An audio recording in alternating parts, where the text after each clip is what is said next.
Man. Oke, Milo turut berduka ke kehilangan Oma ya. Mungkin cerita sedikit Oma sakit apa dan dinyatakan meninggal oleh. Ya, sebelumnya makasih buat teman-teman media yang udah hadir setelah kata ikut melayat ini ya. Dan makasih juga buat semuanya yang udah mendoakan nenek aku panggilnya Apo kan. Udah banyak kasih pesan-pesan yang mungkin belum aku bisa balas satu-satu. Cuma emang ini juga dadakan ya. Aku 2 hari yang lalu masih bisa jenguk Apo, masih bisa suapin es krim. Tiba-tiba hari ini tuh jam 8 pagi aku berpulang, dan itu pun juga aku bangun jam 8 langsung mandi dan siap-siap buat aku mau pergi ke acara meet and greet buat series aku. Pas udah jam 9-an aku udah mau berangkat, lagi pakai baju nih, lagi mau pakai baju, mama aku datang ke kamar terus bilang kayak, kayaknya aku udah nggak ada, udah meninggal. Nah, awal shock sih, lebih kayak ini beneran.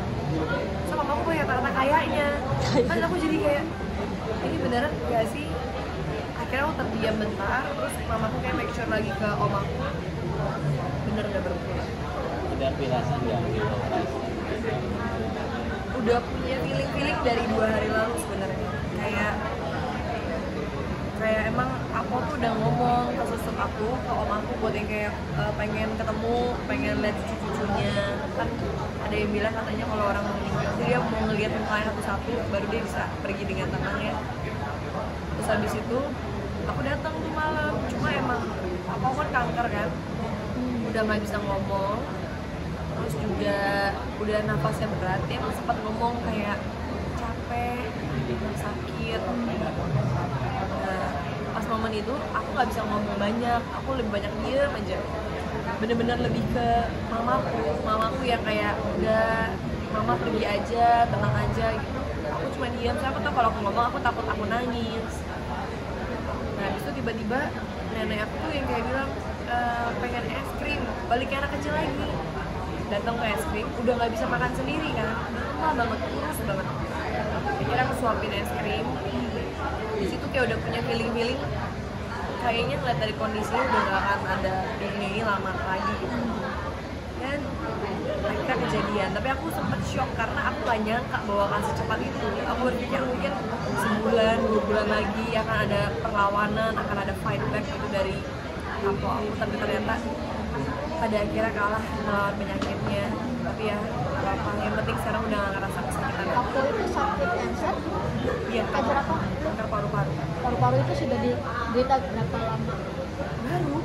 Jadi tuh apa ya? Apa aku selalu kelihatan sehat.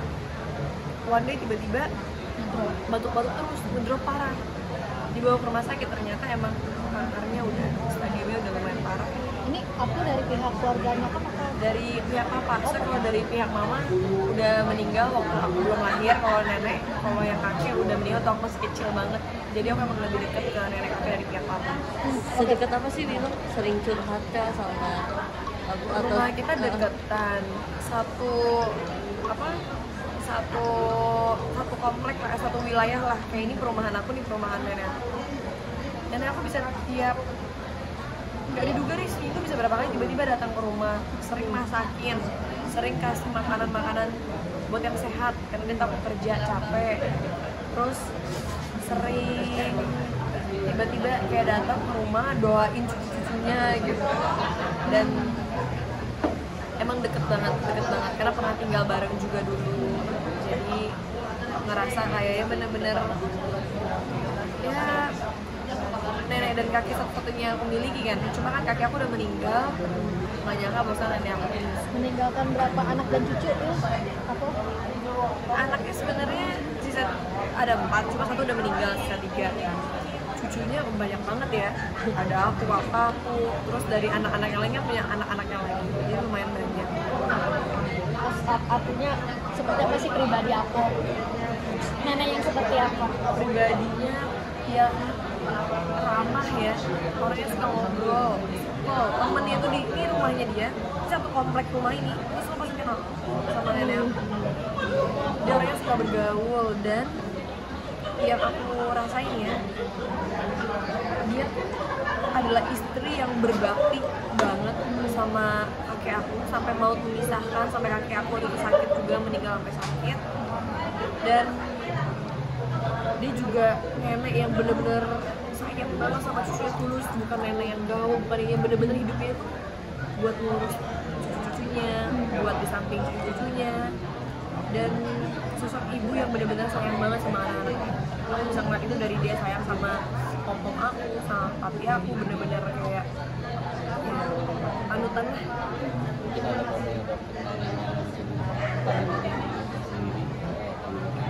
Banyak sih, banyak.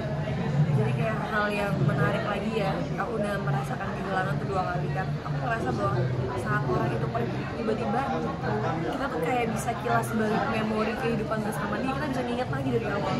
Padahal mungkin saat orang itu depan mata kita, belum tentu kita ingat nih. Dan itu yang membuat aku sedihnya adalah karena aku jadi keinget semuanya gitu, dari aku masih kecil pernah ditemenin lomba fashion show, terus sering dimasakin, sering tiba-tiba datang, sering bawain kue. Kalau kita Imlek kan datang ke rumah tuh udah pasti semua masakannya aku. Cuma tahun ini aku udah terbaring nggak bisa masak, tapi terus aku tetap kumpul ke rumah, dan itu tuh yang bener-bener rasanya beda gitu loh. Dan itu keinget banget bahwa emang waktu tuh nggak pernah ada yang tahu. Cuma kan kadang-kadang kita kalau masih muda sibuk mengejar impian, cita-cita, ya kan, kerjaan. Tapi dengan banyaknya kejadian membuat aku kayak berpikir bahwa emang waktu itu sebenarnya singkat banget. Dan ya nggak pernah ada yang siap buat ditinggalkan sih impian. Apa berarti meninggal di rumah ya? Di rumah. Karena emang udah rawat jalan, nggak mau nyusahin anak-anaknya, nggak mau nyusahin cucunya, nggak mau bikin kepikiran. Jadi ya beliau memutuskan buat enggak, aku maunya di rumah aja, jangan bawa ke rumah sakit ya gitu. Nah, katanya apa sempat pesan ya pengen lihat kamu nikah, benar nggak? Kalau nikah ya pasti ya, namanya kakek nenek selalu berharap kayak aku nemuin jodoh yang terbaik, selalu doain buat bukan cuma Karin tapi juga buat jodoh aku. Dan mungkin itu salah satu yang bikin sedihnya, karena jadinya aku nggak bisa ngelihat cucu-cucunya nikah kan. Even kakak aku aja belum nikah. Sempet ini nggak sih, maksudnya kayak nyesel atau aduh kenapa gitu? Penyesalan emang selalu datang terlambat, cuma aku belajar buat mengikhlaskan. Dan aku juga tahu aku juga umurnya udah 76 tahun, yang dimana emang udah tidak muda lagi. Dia mau badannya pun dia udah tidak sanggup untuk melawan kanker itu. Karena aku pernah juga waktu dia di rumah sakit, dia bilang obatnya tuh nggak enak, sakit, bibirnya sampai pecah-pecah, sampai sakit tenggorokan, nggak bisa nelen karena kan obatnya sangat keras. Ngelihat dia tersiksa membuat kita lebih sakit gitu kan. Tapi dengan sekarang dia udah tidak merasakan kesakitan, akan terasa itu adalah yang terbaik. Rencana dimakamkan kapan dan Kita ada malam kembang Jumat malam, Sabtu pagi dikuburkan di samping kakek aku daerah? di San Diego. Berarti memang ibadah dulu secara agama Nasrani ya? Iya benar. Jadi kita ada ibadah dulu, habis itu dibawa tutup peti ya kan, dibawa ke San Diego. Dia emang waktu sekitar 2016 ya, waktu kakek aku meninggal, emang dia udah sempat ngomong kalau suatu hari nanti aku meninggal, aku maunya di samping. Bener-bener emang istri berbakti sampai mau bisa. Sweet banget ya. Ini kisah cintanya bener-bener kisah cinta sejati ya. Yang jarang Jarang ditemukan. Ada tradisi dari Chinese sendiri nggak sih sebelum pemakaman, mungkin dari lama? Enggak sih, karena kan aku Kristen kan, jadi cuma lebih didoain bareng. Jadi hari Jumat ada malam kembang di mana kita menaburkan bunga petinya untuk terakhir kalinya, melihat wajahnya terakhir kalinya, dan habis itu nutup peti dan terus dibiarin nih semalaman didoain, besok paginya baru dibawa. Tadi ini keluarga besar udah pada ngumpul semua ya, Will? Cucu-cucu, cicit-cicit. Udah, kalau sekarang udah semuanya udah pada ngumpul. Cicit belum ada, belum nikah, boleh nikah. Oke, Vilo terima kasih. Sama-sama, posisinya.